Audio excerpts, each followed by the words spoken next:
बिस्मिल्लाहिर्रहमानिर्रहीम। अस्सलाम वालेकुम वरहमतुल्लाहि वबरकातुहू। आपका दोस्त नईम रहमान सिद्दीकी एक दफ़ा फिर आप सबको सिद्दीकी एस्ट्रोलॉजी चैनल में वेलकम करता है और आप लोगों से गुजारिश करता है जिन लोगों ने अभी तक मेरा चैनल सब्सक्राइब नहीं किया मेरा चैनल सब्सक्राइब कर लें और बेल बटन पर दबा दें, क्योंकि मेरी आने वाली हर वीडियो आप तक आसानी तक पहुंच सके।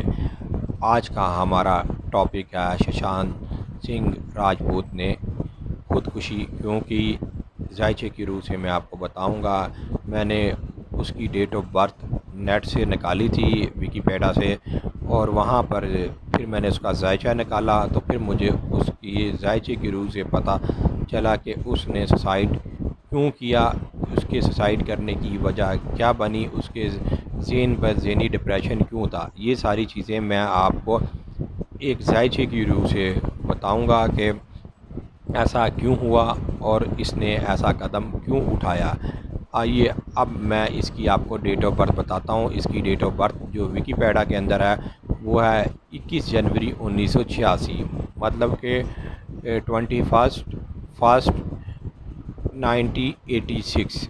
और जब उसके अंदर मैंने शमसी बुर्ज निकाला और कमरी बुर्ज निकाला तो उस जायचे की रूह से अब मैं बताऊंगा। इसलिए वक्त के लिहाज से तो थोड़ा बहुत वक्त आगे पीछे हो सकता है, वहाँ पर वक्त तो नहीं लिखा हुआ था लेकिन डेट ऑफ बर्थ लिखी हुई थी। तो शमसी और कमरी जायचा बनाया तो शमसी जायचे में अक्वेरियस था और कमरी जायचे के अंदर बुर्ज जोज़ा था। ये दोनों ही चीज़ें ख़तरनाक थी इसके लिए।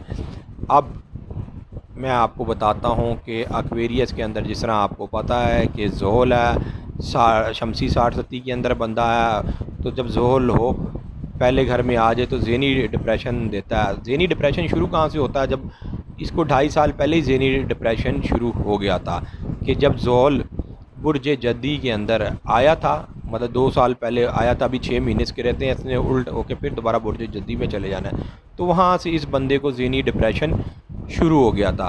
अब आया कि ये ख़ुदकुशी का क्या वो बना जायचे की रूह से, ख़ुदकुशी का ये बना कि अब इसका कमरी आप जायचा देखिए। कमरी जायचे के अंदर बुर्ज जोज़ा बनता है, कमर बुर्ज जोज़ा के अंदर पड़ा हुआ था।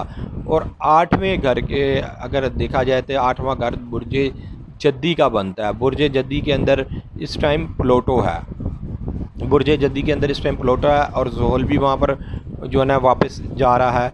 और राहु केतु इसके जो है ना पहले घर में राहु आ गया है और केतु 7वें घर में है।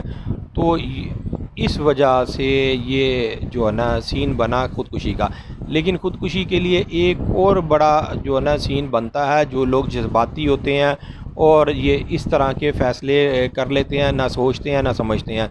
ये कुलिया मैंने तकरीबन 2 साल से इस कुलियों को मैं देखता हुआ आ रहा हूँ, लोगों के जायचे पढ़ता हूँ तो उसमें नज़र आता है। और ये मैं आपको एक बात बता दूं, अगर आप भी किसी का भी जायचा निकाल के वो पढ़ लें और देखें कि ये बंदा क्या अपनी अकल से काम लेता है कि नहीं लेता, तो आपको 100% उसके जायचे से पता चल जाएगा कि ये बंदा अपनी अकल से काम करता है या नहीं करता, या ये वैसे ही मुँह उठाया और काम करना शुरू कर दिया। ये नहीं देखा कि उसमें मेरा फ़ायदा है या नुकसान है।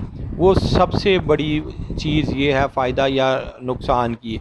अगर किसी का वीनस आगे और मरकरी पीछे, मतलब मरकरी पीछे से मराद ये कि अतारद जायचे में पीछे हो और वीनस आगे हो, तो वो बंदा तो अपनी अकल से काम करेगा।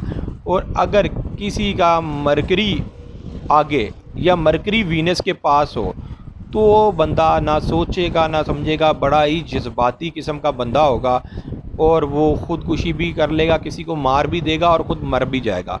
ये सबसे बड़ी निशानी है ख़ुदकुशी करने वाले की, या जो लोग सोचते समझते नहीं हैं। ये आप किसी भी मतलब कि जो बंदा पैदा हो तक़वीम से निकाल लें। आपको अगर जायचा बनाना आता है तो जायचे की रूह से देख लें। अगर जायचा भी नहीं आता बनाना तो अपने मोबाइल में सॉफ्टवेयर करें और वीनस और मरकरी इन दोनों को देख लें कि अगर मरकरी जो पीछे है और वीनस आ गया तो इसका मतलब बंदे के अंदर अकल सूझबूझ ये है कि वो जज्बाती नहीं होगा और ऐसा कदम नहीं उठाएगा कि किसी से लड़ेगा नहीं और अपना अच्छा बुरा देख लेगा।